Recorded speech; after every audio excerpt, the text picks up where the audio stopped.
old bull troll here out of the basement, working on some fall food plots if we ever get any rain. This is one of the food plots that I've been working on, calling this the Ridgetop food plot because it's on this long ridge that runs north to south. And I've been working on this, trying to get it cleared out.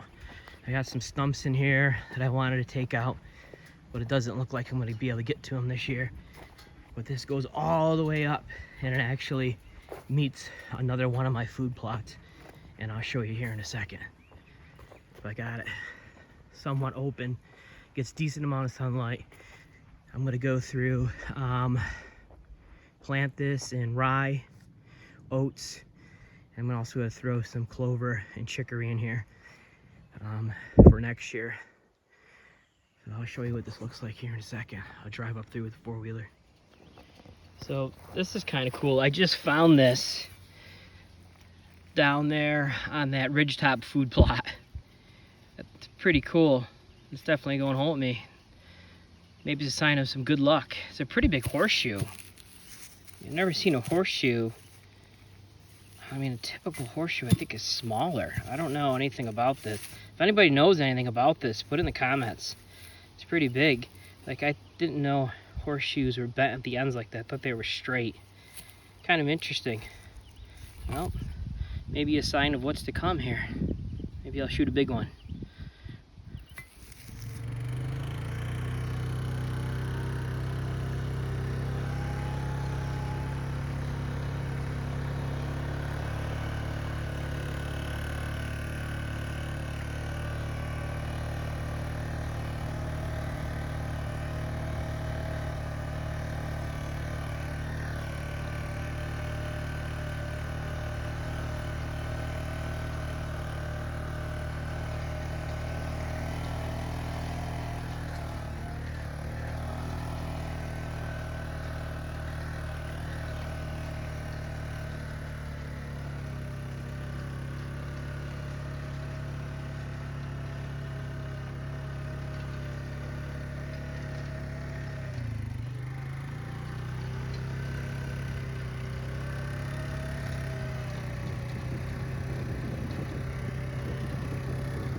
So this is the second food plot I've been working on.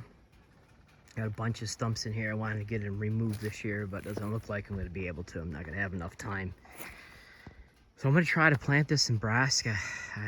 If it doesn't catch, I mean, I just look at the forecast. We got 10 days here with no rain. I'm going to wait. There's some thunderstorms at about day 9. I'm going to wait until I put my seed in. But then I also have these trails that are done. And I'm going to plant these trails in rye and oats, and also mix in some clover and chicory. But these trails, or this trail here, actually loops back around and reconnects to my food plot. Here I got a vine here for mock scrape, and I got a stand right there. Tell you what, if you guys don't paint your ladder stands, it makes a big difference. They blend in so much better when they're painted. And like I said, this is going to wrap back around to that food plot that I just drove through.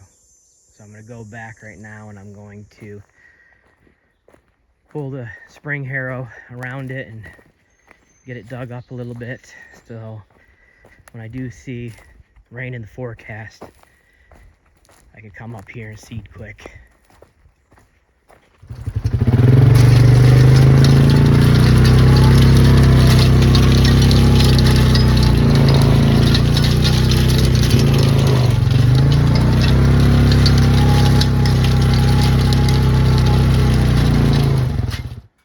And here's food plot number 3.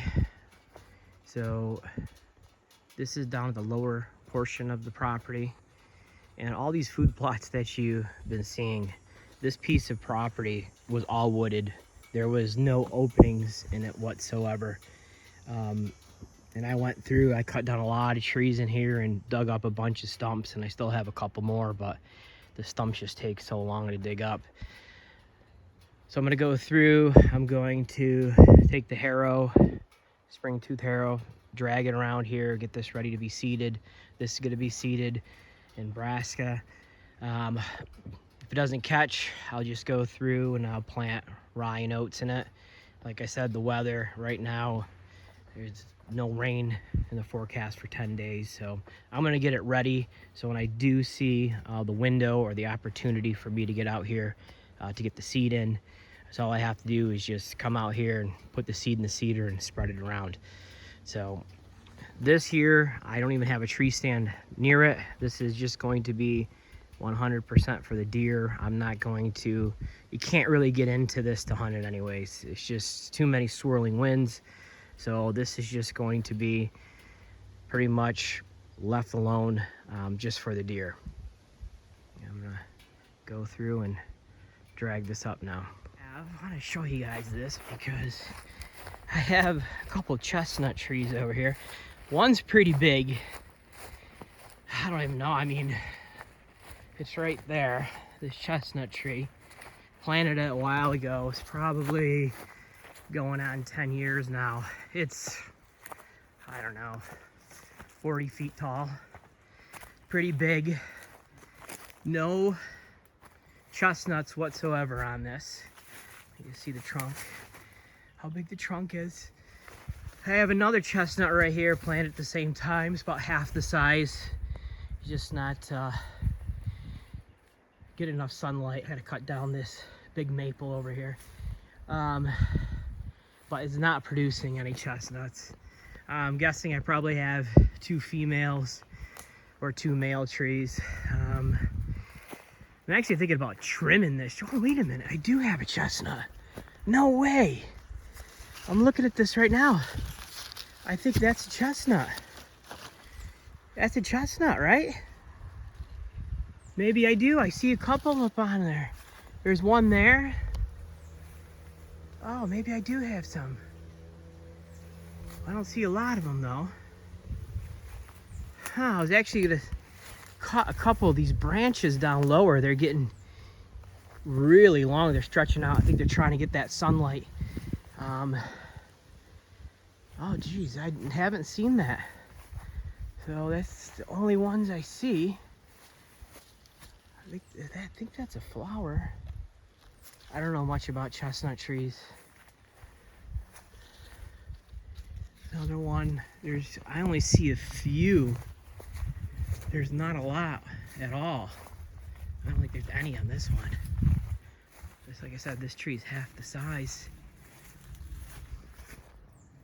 And this is another little opening I created, planted some trees. So I got another chestnut here, another chestnut here. I made a mistake. I should have planted these 2 up by those other 2. Probably would have helped pollinated. Maybe I have 1 male, 1 female, I don't know. These here are crabapple trees. Boy, the black flies are awful. These have been planted for a while. These have been planted for about 8 years. And I want to say they're the logo crabapple, Goblo. I can't remember the actual name of them. But once again, this one here is a great size, but no fruit whatsoever on these 4.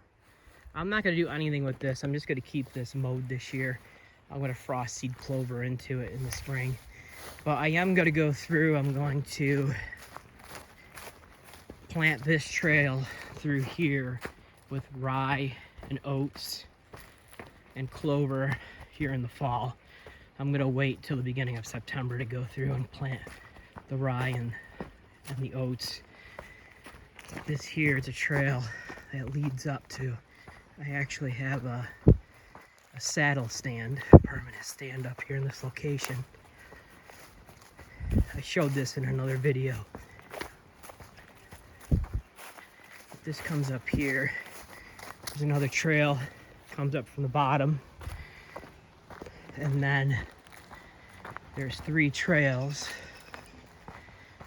clean this trail off a little bit better. Got an old logging road coming up through here, thick area. There's a logging road coming from here and a logging road coming from here. Everything kind of meets right here in this area and in that pine tree right there. I'm not up very high because I want as much cover as I can get. I want my scent to drop down into that creek, but I have a saddle set up, permanent setup right there. One of the best things I did, if you look at these ridges, I opened up the canopy quite a bit, let quite a bit of sunlight in. This area here was an absolute desert. There wasn't anything growing on the floor of the forest.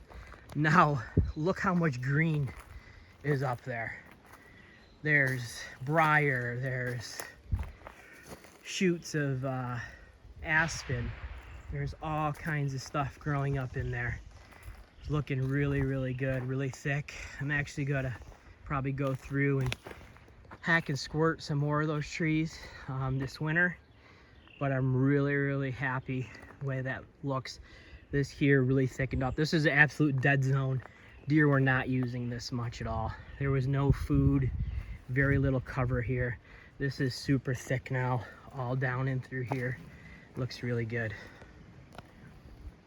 Thanks for watching. Bolt Troll out.